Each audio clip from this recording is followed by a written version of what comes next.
आज थोड़ा बहुत वजह से क्लास लेट स्टार्ट हो रही है। देखिए कल हम लास्ट क्लास में हमने पढ़ा था एफआरसी। लास्ट क्लास में हमने एफआरसी के बारे में हमने स्टडी किया था। हम रेस्पिरेटरी वॉल्यूम्स के बारे में हम स्टडी कर रहे थे और हमारा जो लास्ट पॉइंट था वो था एफआरसी, फंक्शनल रेसिडुअल कैपेसिटी। तो हमने फंक्शनल रेसिडुअल कैपेसिटी के बारे में हमने स्टडी किया लास्ट में। आगे चलते हैं। इसके बाद वाला जो टॉपिक है वो है वाइटल कैपेसिटी। नेक्स्ट हमारे पास में क्या पॉइंट है? Vital capacity. अब वाइटल कैपेसिटी कौन सा वॉल्यूम है इसको समझते हैं। तो amount of air, total amount of air that can be expired after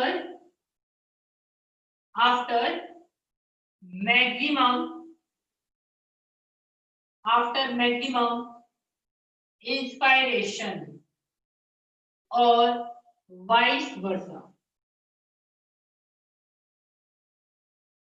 क्या लिखा है कि amount of air that can be expired after maximum inspiration। Maximum inspiration के बाद हम कितना एयर का वॉल्यूम एक्सपायर कर सकते हैं उसे हम क्या कहेंगे? Vital capacity. फिर लिखा है और वाइस वर्सा, यानी कि इसका जस्ट अपोजिट। मैक्सिमम इंस्पिरेशन के बाद कितना एक्सपायर कर सकते हैं, एक वॉल्यूम तो ये हो गया। दूसरा ये हो गया कि मैक्सिमम एक्सपायरेशन के बाद मैं कितनी एयर इनहेल कर सकता हूँ, उसे भी हम क्या कहेंगे? Vital capacity. पहले जो स्टेटमेंट लिखा है वो देखो। अमाउंट ऑफ एयर क्या करनी है? हमें एक्सपायर करनी है, एक्सहेल करनी है। कब? मैक्सिमम इंस्पिरेशन के बाद। तो मैक्सिमम इंस्पायरेशन के बाद मैं कौन कौन सी एयर बॉडी से बाहर निकाल सकता हूँ? तो मैक्सिमम इंस्पायरेशन से मैंने एक तो आईआरवी लिया था, उसके बाद मैंने मैक्सिमम इंस्पायरेशन के बाद पहले तो मैं दम लगाकर एयर ली थी वो आईआरवी निकालूंगा। फिर उसके बाद मैंने नॉर्मली जो एयर इनहेल की थी टाइडल वॉल्यूम उसको रिलीज करूंगा और उसके बाद जो दम लगाकर एयर में बाहर निकाल सकता हूँ वो है ईआरवी। और अगर हम इन तीनों को जोड़ देंगे तो हमारे पास क्या आ जाएगा? VC, vital capacity. समझ गए कि मैक्सिमम इंस्पायरेशन के बाद कितनी एयर को एक्सहेल कर सकते हैं। तो मैक्सिमम इंस्पायरेशन से हम कौन सी एयर इनहेल करते हैं? आईआरवी। हमने नॉर्मली हम कौन सी एयर इनहेल और एक्सहेल करते हैं? टाइडल वॉल्यूम हम नॉर्मली इनहेल और एक्सहेल करते हैं। नॉर्मली हमने टाइडल वॉल्यूम को इनहेल किया, उसके बाद हम फोर्सफुली और कौन सी एयर इनहेल कर सकते हैं? तो फोर्सफुली हम आईआरवी इनहेल कर सकते हैं। ठीक है, तो हमने फोर्सफुली आईआरवी इनहेल कर लिया। अब मैंने कहा कि आईआरवी इनहेल करने के बाद मैं कितनी एयर बॉडी से बाहर निकाल सकता हूँ। तो एक तो मैंने जो आईआरवी इनहेल की थी वो एयर बाहर निकाल सकता हूँ। दूसरा, मैं टाइडल वॉल्यूम बॉडी से बाहर निकाल सकता हूँ। और तीसरा, मैं दम लगाकर ईआरवी भी बॉडी से बाहर निकाल सकता हूँ। इन तीनों को मिला लेंगे तो ये क्या हो जाएगी? Vital capacity. Vice versa, vice versa में क्या है कि maximum air that can be inspired, मैं मैक्सिमम कितनी एयर इंस्पायर कर सकता हूँ आफ्टर मैक्सिमम एक्सपायरेशन, कि मैक्सिमम एक्सपायरेशन के बाद मैं कितनी एयर इनहेल कर सकता हूँ। ठीक है, तो देखो मैक्सिमम एक्सपायरेशन के बाद यानी कि मैंने दम लगाकर ईआरवी बाहर निकाल दी, तो अब मैं कौन कौन सी एयर बॉडी के अंदर ले सकता हूँ? तो एक तो दम लगा के बाहर निकाली थी ईआरवी वो, plus normal air tidal volume, plus दम लगाकर मैं आईआरवी इनहेल कर सकता हूँ। तो इन तीनों को मिलाकर भी क्या है? Vital capacity. वाइटल कैपेसिटी का कॉन्सेप्ट क्लियर होना चाहिए कि या तो मैक्सिमम एक्सपायरेशन के बाद कितनी एयर इनहेल की जा सकती है या फिर मैक्सिमम इंस्पायरेशन के बाद कितनी एयर एक्सहेल की जा सकती है। दोनों का वैल्यू सेम आएगी।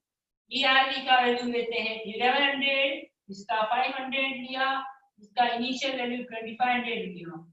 3000 4100 से लगाकर इसमें 3000 और इसमें 600 और जोड़ दें तो इतनी वॉल्यूम क्या है, ये हमारे पास क्या है, वाइटल कैपेसिटी। ये हमारे पास में क्या है, वाइटल कैपेसिटी। आप सभी को इन वॉल्यूम के बारे में मालूम है, ठीक है, कि इसकी वैल्यू कितनी है, इसकी वैल्यू कितनी है और इसकी वैल्यू कितनी है। समझ गए वाइटल कैपेसिटी के बारे में। मैक्सिमम इंस्पायरेशन के बाद या फिर मैक्सिमम एक्सपायरेशन के बाद कितनी एयर इनहेल और एक्सहेल कर सकते हैं, उसे हम क्या कहेंगे, वाइटल कैपेसिटी। लिख लीजिए इसको, फिर आगे चलते हैं।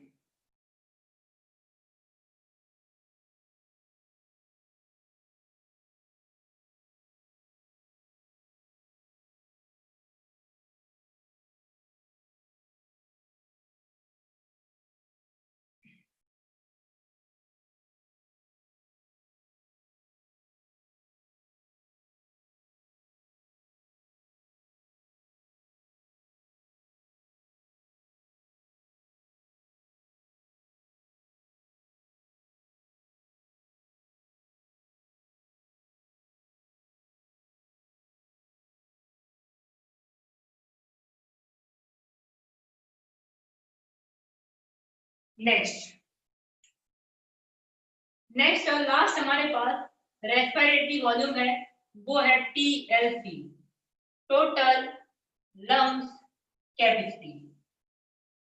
टोटल लंग कैपेसिटी क्या है, तो हमारे लंग्स में टोटल कितनी एयर जो है वो हम इनहेल कर सकते हैं। इनहेल कर सकते हैं मतलब इनहेल मैक्सिमम इंस्पायरेशन के बाद हमारे लंग्स के पास में कितनी एयर होगी, वो क्या है, टोटल लंग कैपेसिटी। तो इसमें क्या हो जाएगा, vital capacity plus RV residual volume. Vital capacity में हमारे पास कौन सी चीज आ गई, ईआरवी, टीवी प्लस आईआरवी, और रेजिडुअल वॉल्यूम वो एयर का वॉल्यूम जो हम कभी भी लंग से बाहर नहीं निकाल सकते। तो इन दोनों को जोड़ दिया जाए तो मेरे पास कौन सा वैल्यू आएगी, TLC, total lung capacity. Vital capacity की वैल्यू कितनी है, तो वाइटल कैपेसिटी की वैल्यू अभी अपन ने निकाली थी कितनी, 4100 से 4700 प्लस 1200, तो ये हो जाएगी हमारे पास में 5300 से 5900। ठीक है ना, ये हमारे पास में क्या है, total lung capacity. Total lung capacity कितनी है, तो इतने ml क्या है हमारे पास, टोटल लंग कैपेसिटी। लंग्स में टोटल कितनी एयर आ सकती है मैक्सिमम, तो लंग्स में टोटल इतनी एयर मैक्सिमम हो सकती है। Vital capacity plus RV residual volume. Clear है। इसी के साथ हमने सारे रेस्पिरेटरी वॉल्यूम्स के बारे में स्टडी कर दी है। एक बार फिर से बोल देता हूँ, सबसे पहला हमने पढ़ा था टाइडल वॉल्यूम, उसके बाद में टाइडल वॉल्यूम लेने के बाद दम लगाकर एयर इनहेल कर सकते हैं, आईआरवी। टाइडल वॉल्यूम एक्सपायर करने के बाद दम लगाकर एयर बाहर निकालते हैं, उसे ईआरवी बोलते हैं। फिर उसके बाद में हमने क्या पढ़ा, इंस्पायरेटरी कैपेसिटी पढ़ा कि नॉर्मल एक्सपायरेशन के बाद, नॉर्मल एक्सपायरेशन के बाद मैक्सिमम नहीं, नॉर्मल एक्सपायरेशन के बाद कितनी एयर इनहेल कर सकते हैं, टीवी प्लस आईआरवी, तो इंस्पायरेटरी कैपेसिटी। नॉर्मल इंस्पिरेशन के बाद कितनी एयर एक्सहेल की जा सकती है, तो TV plus ERV, that is expiratory capacity. Vital capacity, residual volume, personal residual volume और टोटल वॉल्यूम। ठीक है, मेन हमारे पास चार कैपेसिटी हो गई, टीवी, आईआरवी, ईआरवी और आरवी।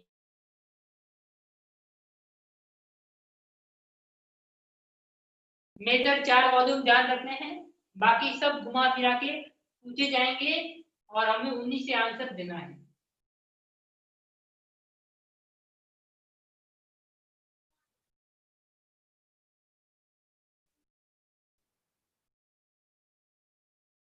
नेक्स्ट, ये तो हो गया हमारे पास रेस्पिरेटरी वॉल्यूम। नेक्स्ट टॉपिक है exchange of gases eight alveoli. Alveoli पर गैसेज का exchange of gases eight alveoli, कि एल्वियोलाई की सरफेस पर गैसेज का एक्सचेंज कैसे होता है। Exchange of gases at the surface of alveoli. तो देखिए, अगर हम एल्वियोलाई की बात करें तो हमने कहा कि इस टाइप के स्फेरिकल स्ट्रक्चर्स होते हैं। एल्वियोलाई क्या है? इस टाइप के हमारे पास में सिंपल स्फेरिकल स्ट्रक्चर होता है। ये जो स्फेरिकल स्ट्रक्चर है, इसकी जो वॉल होती है वो बहुत इंपॉर्टेंट है, पूछी जाती है हमेशा एग्जाम में कि इसकी जो वॉल है इस एल्वियोलाई की, ये जो वॉल होती है ये बनी होती है सिंपल स्क्वैमस एपिथेलियम। ये बहुत बार आता है क्वेश्चन, कौन सी एपिथेलियम है? तो हम कहेंगे सिंपल स्क्वैमस एपिथेलियम। किसकी वॉल? एल्वियोलाई की वॉल। एल्वियोलाई की वॉल किसकी बनी है? Simple squamous epithelium. उसके बाद ये एल्वियोलाई की वॉल ये जस्ट पास में होती है एक बहुत पतली सी मेम्ब्रेन, जिसे हम कहते हैं बेसमेंट मेम्ब्रेन। उसके नीचे क्या होगी?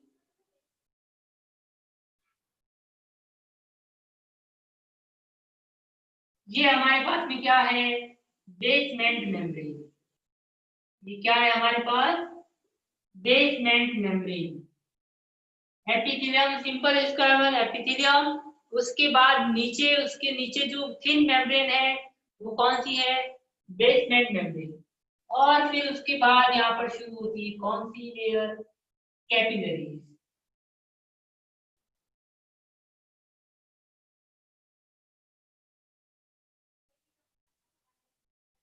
ये हमारे पास सिंपल सा क्या है? ये हमारे पास कैपिलरीज है। ये तो होगी पल्मोनरी आर्टरी, और ये है हमारे पास क्या हो जाएगी? Pulmonary vein. पीए क्या लिखा है? Pulmonary artery. और पीवी क्या लिखा है? Pulmonary vein. पल्मोनरी आर्टरी और पल्मोनरी वेन दो चीजें मैंने यहाँ पर लिखी। ये क्या स्ट्रक्चर बनाया है? तो ये मैंने एक एल्वियोलाई का स्ट्रक्चर बनाया है। मैंने आपको बताया था लंग्स का जब डायग्राम बनाया था तब कि हमारे लंग्स में स्ट्रक्चर और फंक्शनल यूनिट होती है एल्वियोलाई, और लंग्स में मिलियंस में एल्वियोलाई होती है जिसका स्फेरिकल स्ट्रक्चर इस तरह से। बहुत इंपॉर्टेंट क्वेश्चन इस एल्वियोलाई से आता है, वो ये है कि इसकी मेम्ब्रेन किसकी बनी होती है? तो हमारा आंसर जाएगा सिंपल स्क्वैमस एपिथेलियम। इसकी मेम्ब्रेन 1 मिलीमीटर से भी कम होती है। थिकनेस कितनी? 1 मिलीमीटर या उससे कम। और इसके जस्ट नीचे क्या होती है? बेसमेंट मेम्ब्रेन, और उसके बाद connective tissue layer. Connective tissue layer मतलब कैपिलरी। ठीक है, तो पल्मोनरी आर्टरी, और ये है हमारे पास में कौन सी? Pulmonary vein. ये पल्मोनरी आर्टरी और पल्मोनरी वेन। अब सुनो थोड़ी सी बातें। पल्मोनरी आर्टरी, सभी को मालूम है कि आर्टरी क्या करता है? तो arteries carry oxygenated blood. Arteries oxygenated blood को कैरी करता है। लेकिन पल्मोनरी आर्टरी हमारे बॉडी की ऐसी आर्टरी होती है जो कौन सा ब्लड कैरी करती है? डीऑक्सीजनेटेड ब्लड कैरी करती है। जब हम सर्कुलेशन पढ़ेंगे तब वहां पर हम देखेंगे कि पल्मोनरी आर्टरी कौन सा ब्लड कहां से कहां तक ले जाने का काम करती है। लेकिन इतना सी बात अभी आपको ध्यान में रखनी है कि पल्मोनरी आर्टरी डीऑक्सीजनेटेड ब्लड को कैरी करती है। यह एकमात्र ऐसी आर्टरी है जो डीऑक्सीजनेटेड ब्लड कैरी करती है। उसी तरह से दूसरा पॉइंट है pulmonary vein. Pulmonary vein, PV, pulmonary vein. Pulmonary vein की अगर हम बात करें तो पल्मोनरी वेन यह एकमात्र ऐसी वेन है जो कौन सा ब्लड कैरी करती है, तो हम कहेंगे ऑक्सीजनेटेड ब्लड। पल्मोनरी वेन एकमात्र ऐसी वेन है जो ऑक्सीजनेटेड ब्लड कैरी करती है। बाकी सारी वेन्स जो होती है वो कौन सा ब्लड कैरी करती है, डीऑक्सीजनेटेड ब्लड कैरी करती है। पल्मोनरी वेन जो है वो ऑक्सीजनेटेड ब्लड कैरी, ये दोनों चीजें ध्यान में रखनी है, pulmonary artery, pulmonary vein, squamous epithelium. ठीक है, चलो अब हम पढ़ रहे हैं एक्सचेंज ऑफ गैसेज। हम पैसे लेके जाते हैं बैंक में, हमारे पैसे जो है उसको लेता है, देता कौन, हम पैसे लेने देते किसके पास जाते हैं, कैशियर के पास है। तो गैसेज एक्सचेंज के लिए भी कैशियर कौन है, एल्वियोलाई। यानी कि क्या होता है, एल्वियोलाई की सरफेस पे या एल्वियोलाई में क्या होता है, O2 जो होता है वो एंटर करता है। ठीक है, O2 क्या करता है, एंटर करता है, और CO2 क्या करता है, बाहर निकलता है। CO2 तो बाहर निकलता है और O2 यहाँ पर क्या करता है, एंटर करता है।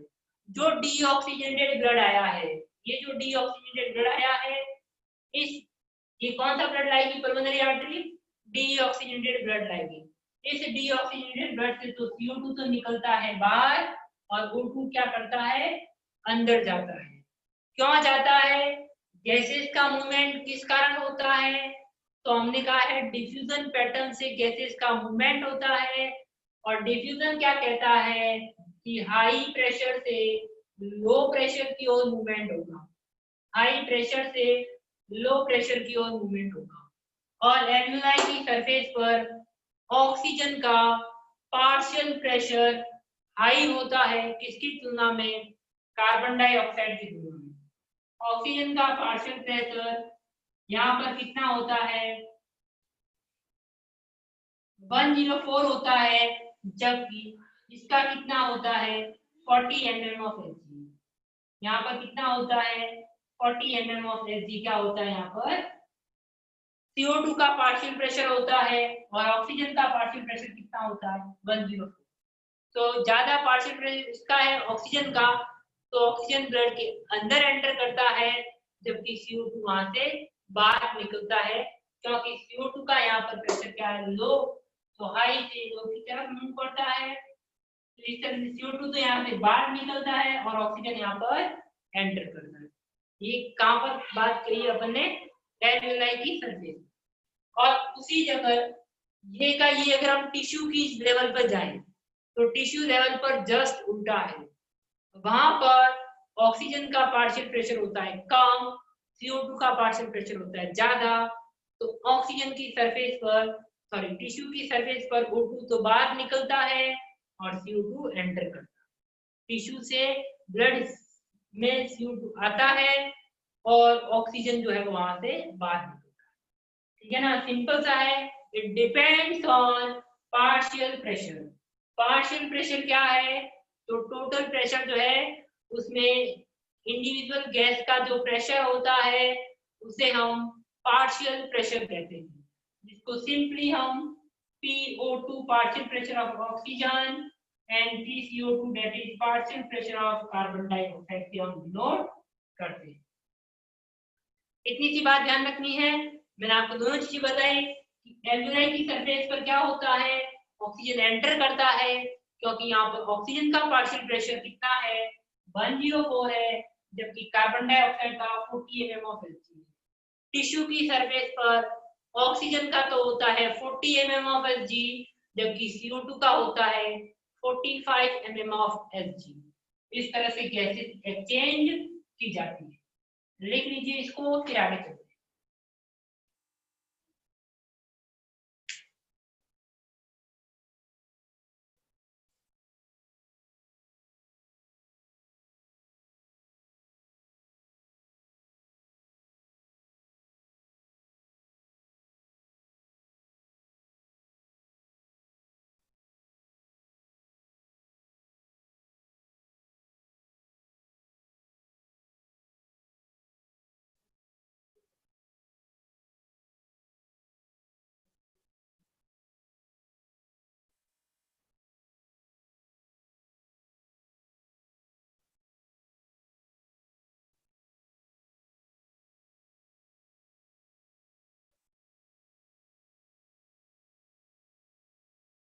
मिटा दूं क्या?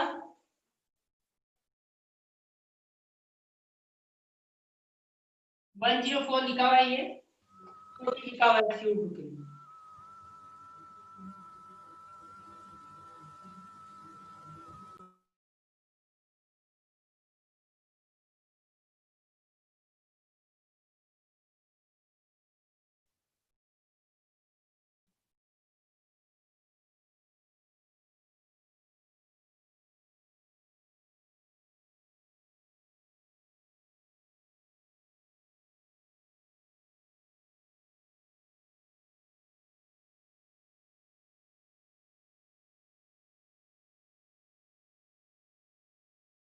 चलिए आगे चलते हैं।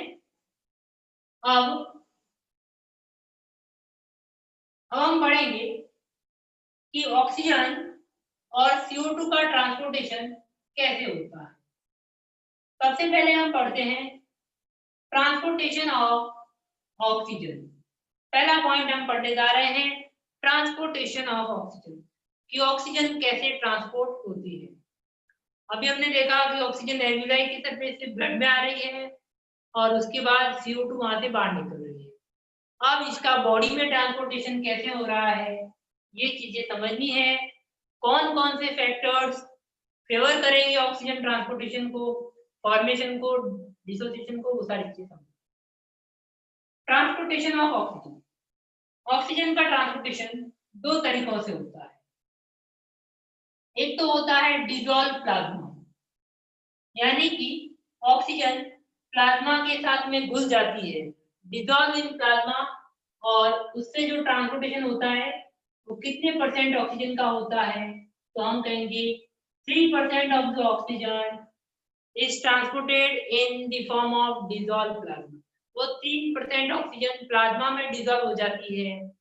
ब्लड जो है उसमें प्लाज्मा होता है, तो ब्लड प्लाज्मा में डिसॉल्व होकर 3% ऑक्सीजन ट्रांसपोर्ट होती है हमारी बॉडी। तो दूसरा जो टाइप है वो है 300 में से 3 कट गए तो कितने, 97% ऑक्सीजन जो है वो कैसे ट्रांसफर की जाती है, तो आप सभी ने नाम सुना है RBC, red blood site, red blood cell, या इनको बोलते हैं erythrocyte, red blood corpuscles, red blood cells, erythrocytes. इसके थ्रू कितने परसेंट ऑक्सीजन का ट्रांसपोर्टेशन होता है, तो 97% of the oxygen is transported by RBC.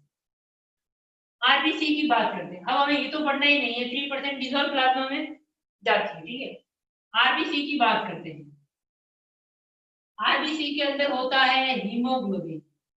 RBC के अंदर क्या होता है, हीमोग्लोबिन। और हीमोग्लोबिन की हम बात करें तो हीमोग्लोबिन जो है इसको हम क्या बोलते हैं, हीमोग्लोबिन को हम रेस्पिरेटरी पिगमेंट कहते हैं, और इसी की वजह से ब्लड में रेड कलर आता है। रेस्पिरेटरी पिगमेंट हीमोग्लोबिन को किस कारण से कहा जाता है, तो आप कहेंगे इसको रेस्पिरेटरी पिगमेंट इसलिए कहते हैं क्योंकि ये क्या करता है, गैसेस के ट्रांसपोर्टेशन का काम करता है, इसलिए इसको रेस्पिरेटरी पिगमेंट। हीमोग्लोबिन क्या है, तो हीमोग्लोबिन जो है उसमें 4 पॉलीपेप्टाइड चेन होती है। कितनी पॉलीपेप्टाइड चेन होती है, 4 पॉलीपेप्टाइड चेन होती है। 2 अल्फा पॉलीपेप्टाइड होती है, तो 2 ही क्या होती है उसमें, बीटा पॉलीपेप्टाइड। टोटल यहाँ पर 4 पॉलीपेप्टाइड चेन होती है, जिसमें 2 अल्फा पॉलीपेप्टाइड और 2 क्या होती है, बीटा पॉलीपेप्टाइड। एडल्ट हीमोग्लोबिन में 2 अल्फा 2 बीटा, छोटे बच्चे में हम कहेंगे alpha beta gamma delta. 4 polypeptide अलग अलग होती है, अल्फा बीटा गामा डेल्टा, जबकि बड़े में 2 ही अल्फा 2 ही बीटा पॉलीपेप्टाइड होती है। पॉलीपेप्टाइड आप पढ़ रहे हैं, हम ट्रांसलेशन सुबह वाली क्लास में मैंने बताया है कि एमिनो एसिड जुड़ जाते हैं तो पॉलीपेप्टाइड चेन बनती है, ठीक है। तो ये सिंपल सा क्या है, कहीं ना कहीं एमिनो एसिड की क्या है, सीक्वेंस है। सिकल सेल एनीमिया में भी हमने पढ़ा है ये वाला हीमोग्लोबिन के बारे में, ठीक है। मॉर्निंग वाली क्लास चलती है उसमें हम जेनेटिक्स में ये अच्छे से पढ़ चुके हैं। अब उसके बाद 2 अल्फा और 2 बीटा हमारे पास में क्या है, पॉलीपेप्टाइड चेन है हीमोग्लोबिन के पास। हीमोग्लोबिन में जो एलिमेंट होता है वो होता है आयरन। क्या होता है, आयरन। और 4 पॉलीपेप्टाइड होने के कारण ये कितने मॉलिक्यूल को ट्रांसपोर्ट कर सकता है, तो it transport 4 molecule of oxygen. कितने मॉलिक्यूल ऑक्सीजन के ट्रांसफर करेगा, 4 मॉलिक्यूल ऑक्सीजन के ट्रांसपोर्ट करेगा। कौन, हीमोग्लोबिन। लिख लीजिए यहां तक, फिर आगे चलते हैं।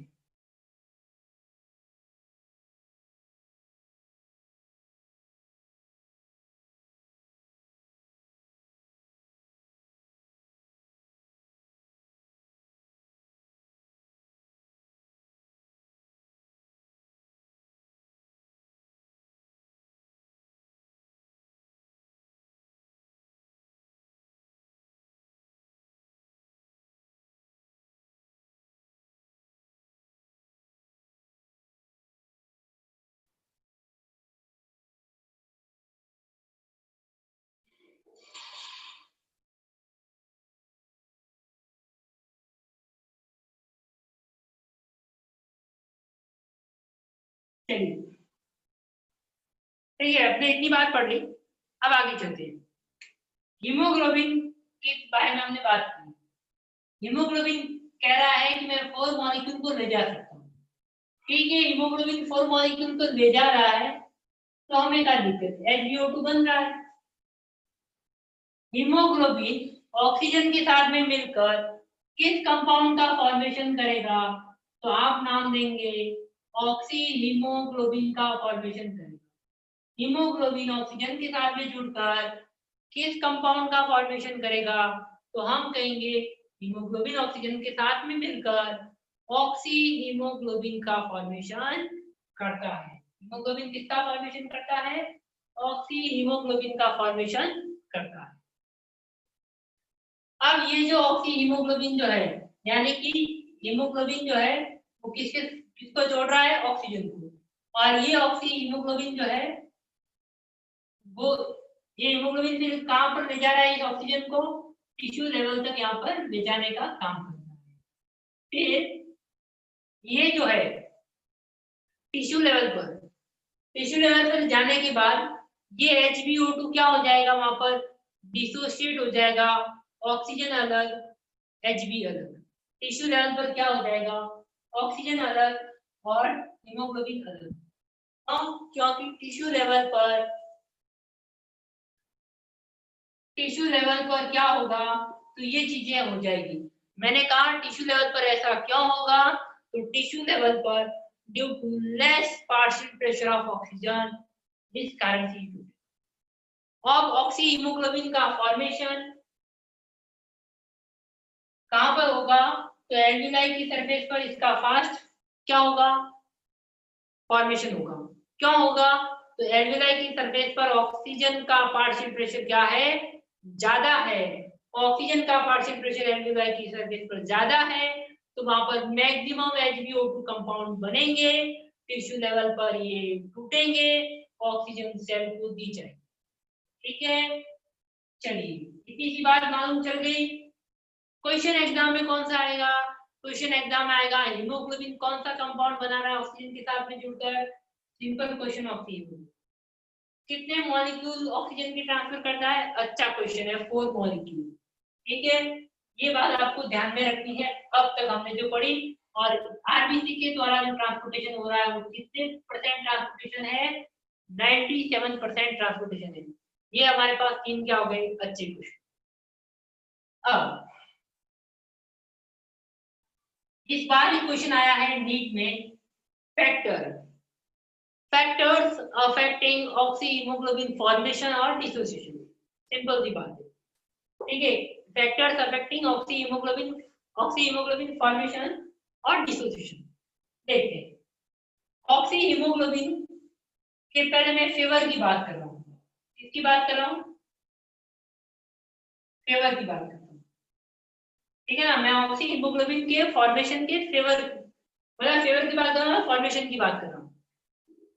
कब होगा, पार्शियल प्रेशर ऑक्सीजन का क्या होना चाहिए, हाई होना चाहिए, CO2 का पार्शियल प्रेशर कम होना चाहिए, H+ आयन कॉन्सेंट्रेशन क्या होनी चाहिए, कम होनी चाहिए, टेम्परेचर कम होना चाहिए। तो ऑक्सी हीमोग्लोबिन का क्या होगा, तो हम कहेंगे ऑक्सी हीमोग्लोबिन का फॉर्मेशन होगा। तो डिसोसिएशन, डिसोसिएशन के लिए क्या कंडीशन लिखूंगा, इस बार यही क्वेश्चन आया था, 4 ऑप्शन दिए हुए थे अच्छे अच्छे, और ये पूछा था कि इनमें से कौन सा इनकरेक्ट है। तो H+ आयन की कॉन्सेंट्रेशन ज्यादा होगी तो ऑक्सी हीमोग्लोबिन का फॉर्मेशन कम होगा, या हम कहें डिसोसिएशन ज्यादा होगा। कैसे भी पूछ सकता है। मोर ऑक्सी हीमोग्लोबिन फॉर्मेशन के लिए क्या कंडीशन है, या डिसोसिएशन को कम यानी कि लेस डिसोसिएशन के लिए क्या कंडीशन है। अब डिसोसिएशन ज्यादा कब होगा, तो जब PCO2 हाई होगा, PO2 लो होगा, पार्शियल प्रेशर में बात कर रहा हूँ, H+ आयन की कॉन्सेंट्रेशन क्या होगी, ज्यादा, टेम्परेचर क्या होगा, ज्यादा, तो उस समय पर क्या होगा, ऑक्सी हीमोग्लोबिन का डिसोसिएशन क्या होगा, ज्यादा होगा। ये दोनों तो अपने बहुत ही इंपॉर्टेंट पॉइंट है, कंपटीशन में आते रहते हैं, चारों कंडीशन ध्यान में रखनी है। इस बार ही क्वेश्चन आया था तो अगली बार भी आ सकता है। देखिए अब तक हमने 2 नीट के क्वेश्चंस हमने पढ़ लिए। एक तो इंस्पायरेशन से आया था क्वेश्चन कि पल्मोनरी वॉल्यूम बढ़ता है और जो है वो प्रेशर कम होता है, तब क्या होता है, एयर इनहेल की जाती है ना, प्रेशर कम होगा तो बाहर से अंदर गैस आएगी, है ना। तो ये 2 पॉइंट के ऊपर इंस्पिरेशन के लिए और यहाँ से 2 नीट में क्वेश्चन इसी साल इन्हीं जगह से आए, अच्छे से पढ़े हैं हमने, ध्यान में रखिएगा, भूलना मत। ये कंडीशन है फेवर के डिसोसिएशन के, किसका फेवर किसका डिसोसिएशन, इस कंपाउंड का।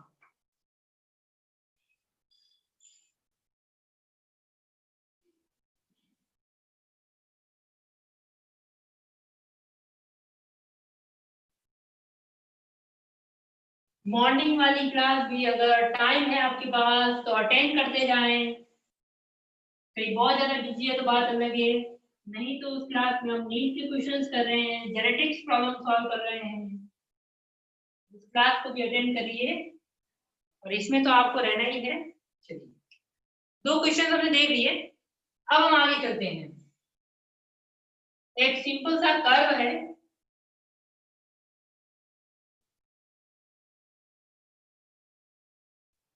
ये ऑक्सी हीमोग्लोबिन वाला,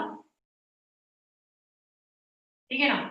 ये कर्व कैसा है, एस शेप का कर्व है, और एस शेप का कर्व हमेशा क्या कहलाता है, सिग्मोइड कर्व कहलाता है। किसके बीच में यहाँ पर ये कर्व बनाया गया है, तो ये कर्व बनाया जाता है पार्शियल प्रेशर, पार्शियल प्रेशर और हीमोग्लोबिन के लिए ये कर्व बनाया जाता है, पार्शियल प्रेशर और हीमोग्लोबिन के लिए ये कर्व बनाया गया है। अभी मैंने आपको थोड़ी देर पहले ही बताया है पार्शियल प्रेशर की बात, कि पार्शियल प्रेशर क्या होगा, तो pressure of individual gas in total pressure, ठीक है ना। अब देखो मतलब यहाँ पर क्या है, हीमोग्लोबिन और पार्शियल प्रेशर, इसका ये कि ये जो कर्व बनाया है ये किसको बता रहा है, ये बता रहा है कि किस जगह पर किस पार्शियल प्रेशर पर हीमोग्लोबिन ऑक्सीजन के साथ में कंबाइंड हो रहा है, ठीक है ना। ये हीमोग्लोबिन के साथ में क्या है, परसेंटेज सैचुरेशन, सैचुरेशन का मतलब क्या है, HbO2 का फॉर्मेशन, है ना, HbO2 का फॉर्मेशन। तो ये कैसा आता है, यहाँ पर सिग्मॉइड कर्व होता है। अब अगर जब क्या होता है, मैंने जो नेगेटिव कंडीशन बताई थी, डिसोसिएशन की जो कंडीशन बताई थी, अगर वो कंडीशन होगी तो ये कर्व किस तरफ शिफ्ट होगा, राइट की तरफ शिफ्ट होगा, किसकी तरफ शिफ्ट होगा, राइट की तरफ शिफ्ट होगा, ठीक है ना। इसको हम क्या बोलते हैं, बॉर इफेक्ट बोलते हैं, क्या बोलते हैं इसको, बॉर इफेक्ट बोलते हैं। राइट की तरफ कब शिफ्ट होगा, जब वो डिसोसिएशन की कर्व होगी और कंडीशन होगी, और लेफ्ट की तरफ कब शिफ्ट होगा, ये तो नॉर्मल है, समझ गए ना। राइट की तरफ कब शिफ्ट होगा, जब डिसोसिएशन वाली कंडीशन होगी और फेवर वाली कंडीशन होगी, तब वो किस तरफ शिफ्ट होगा, लेफ्ट शिफ्ट होगा। ये कर्व आपको ध्यान में रखना है, इतनी सी बात। परसेंटेज सैचुरेशन ऑफ हीमोग्लोबिन और पार्शियल प्रेशर, कि कितना हीमोग्लोबिन कितने ऑक्सीजन से जुड़ रहा है, इधर लिखा है, इधर हमने पार्शियल प्रेशर लिखा है। पार्शियल प्रेशर इधर इंक्रीज हो रहा है, ये ऐसे इधर कम से ज्यादा क्यों, ज्यादा पार्शियल प्रेशर होगा तो ज्यादा हीमोग्लोबिन के साथ में जुड़ेगा, सिंपल सी बात है। ज्यादा पार्शियल प्रेशर होगा तो इंक्रीमेंट भी क्या होगा, हीमोग्लोबिन और ऑक्सीजन का जुड़ने का ज्यादा होगा। ठीक है, अब डिसोसिएशन वाली कंडीशन होगी तो क्या होगा, शिफ्ट राइट होगा, और फेवर वाली कंडीशन होगी तो लेफ्ट शिफ्ट होगा। ये बॉर इफेक्ट है, इस कर्व को ध्यान रखना है, बॉर इफेक्ट नाम से ही चलता है। ठीक है, यहाँ तक किसी को भी दिक्कत है। फिर एक पॉइंट कि 100 ml जो ब्लड है वो कितना ml O2 ट्रांसपोर्ट करेगा, 20 ml O2 transport. Every 100 ml of blood transport 20 ml of oxygen to the tissues. Her 100 ml blood जो है टिश्यूज में 20 ml ऑक्सीजन ट्रांसपोर्ट करेगा।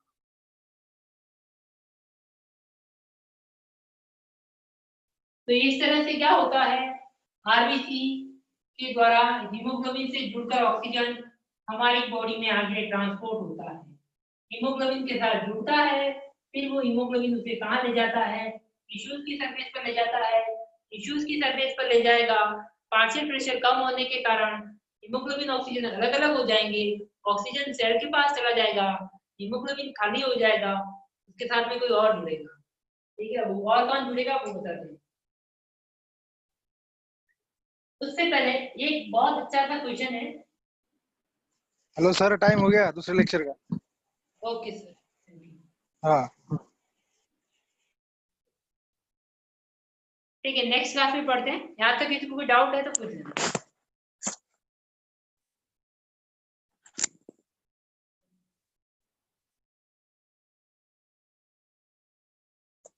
Okay, thank you.